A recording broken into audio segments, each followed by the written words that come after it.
them, I hate this. And it's hatred, and it's powerful emotion, and they need to express and release it. But then encouraging them to come to that awareness of, when you're hating and you're putting out that violent, low vibration energy, you're really hurting yourself. And that energy, you're becoming it. You're becoming what you hate, because the law of attraction, you're so focused on that low vibration that it's consuming you. And next thing, you start having self-hatred because you realize, oh my God, I'm becoming just like what they're doing to me. And this is where we, as parents, if we've done our healing and we're in our alignment, we can nudge our children back to alignment, and we can help them realize that no matter what choice they made, that they can forgive themselves, and that we forgive them, and that we love them. I think these children, and not just the children, us as adults, we're all children of spirit. We all need to know that we're loved. We need to know that no matter what mistakes we've done, we are still loved, and we're still worthy, and that we can still come back to source. We are never going to do anything that will disrupt the ability for us to come back and connect with source.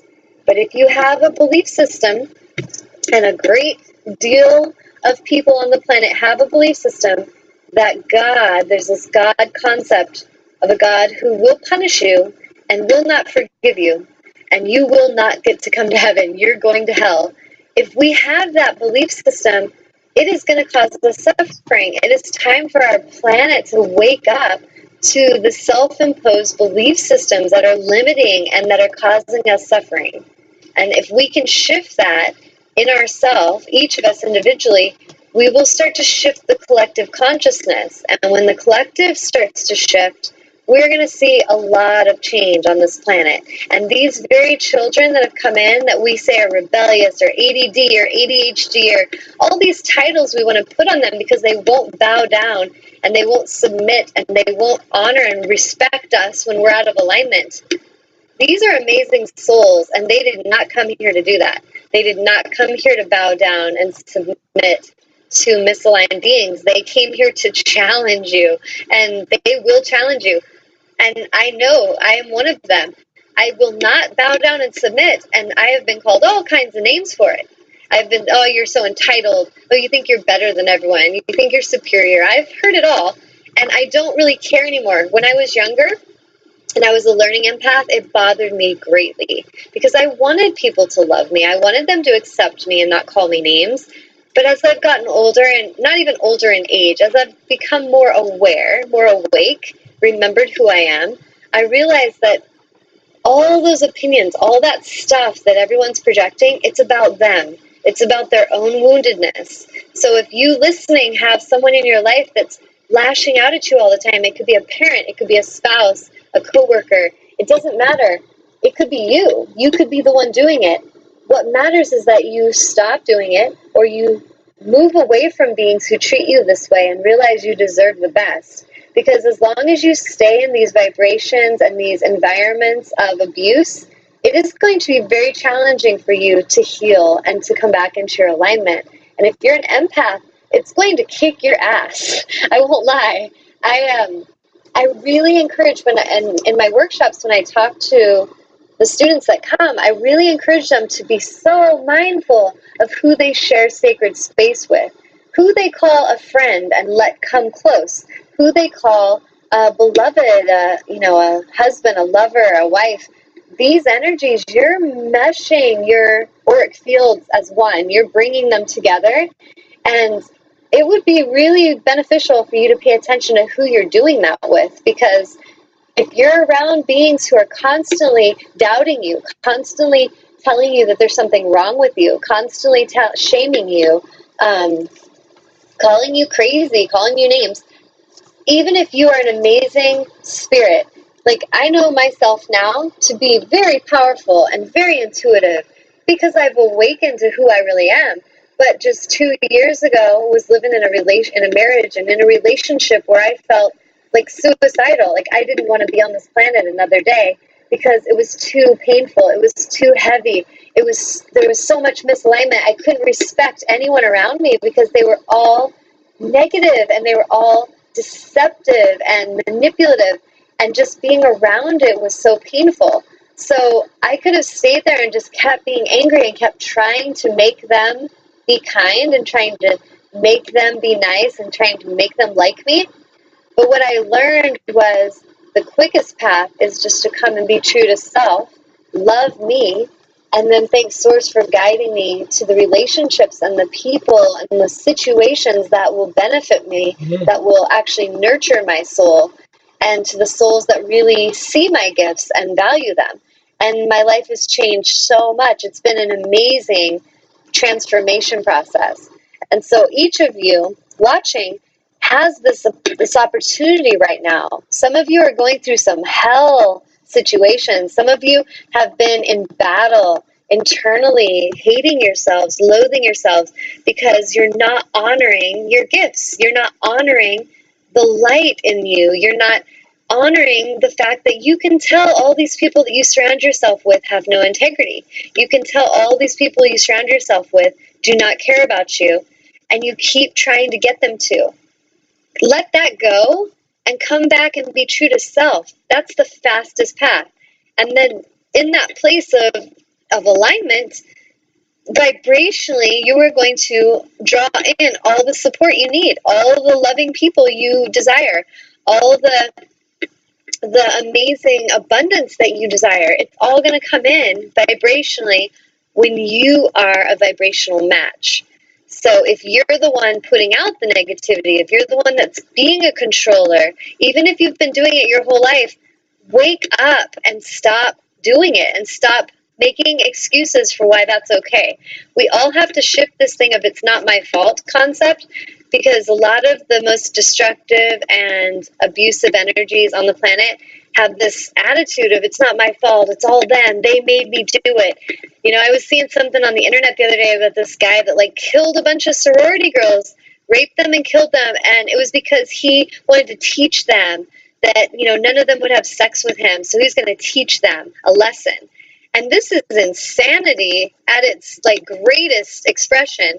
And we have to look into what's going on vibrationally in these humans that are coming to this place of desperation, because there's something going on in them vibrationally that needs to be healed.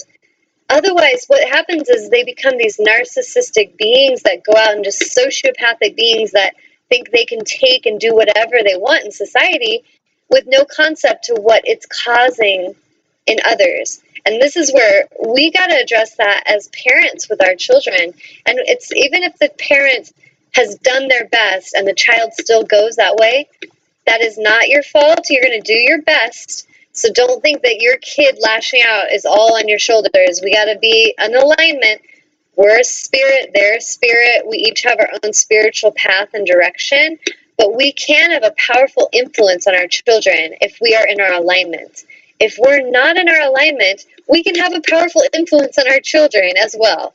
So what matters is, do you want to have a powerful influence on your children that is serving and nurturing them and helping and assisting them in being true to self, which is going to make them feel spiritually free, and it's going to help them feel loved and nurtured?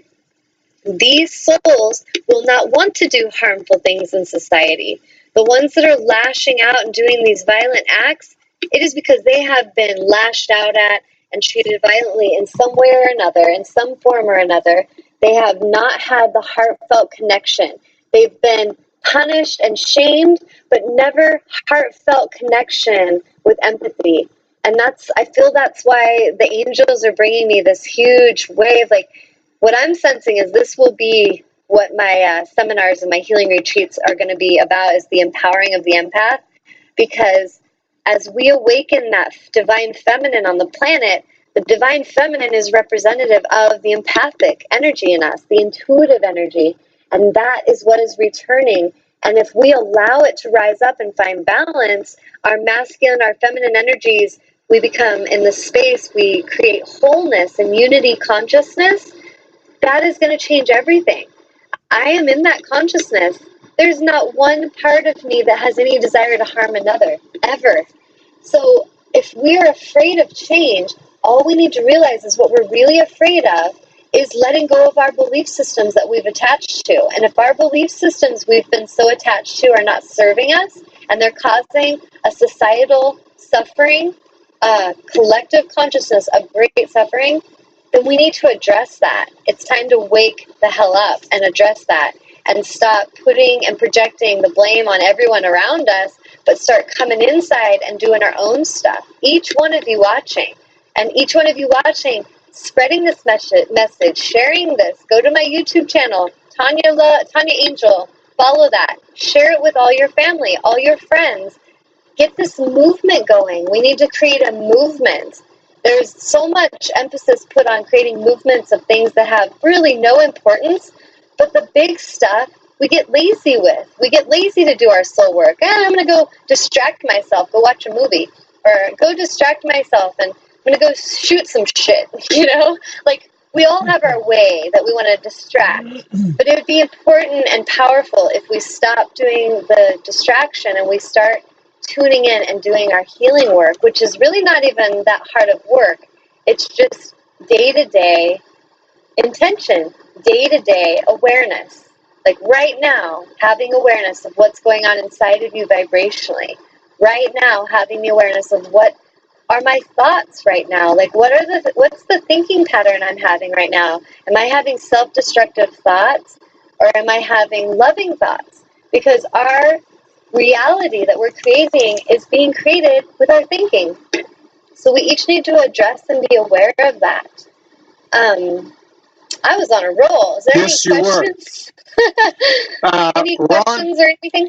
Ron had a question about that. He says, does the clarity or number of dreams one have point to the fact that they may be more empathic than realized? It's so funny saying that. That's my beloved talking, by the way.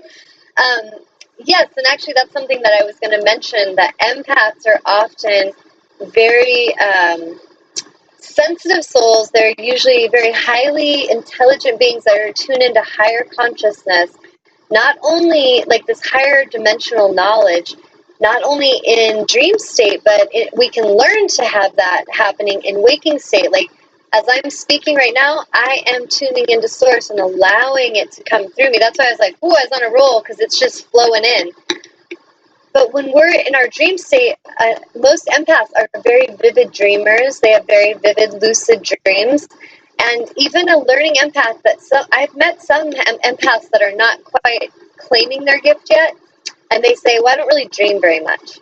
What's really happened is they've kind of shut it down. They've shut down that ability to tune in, because tuning in means they have to listen and there's something that needs to be changed. And sometimes when we're in a painful place in our life, we don't want to know what we need to change, so we kind of tune out.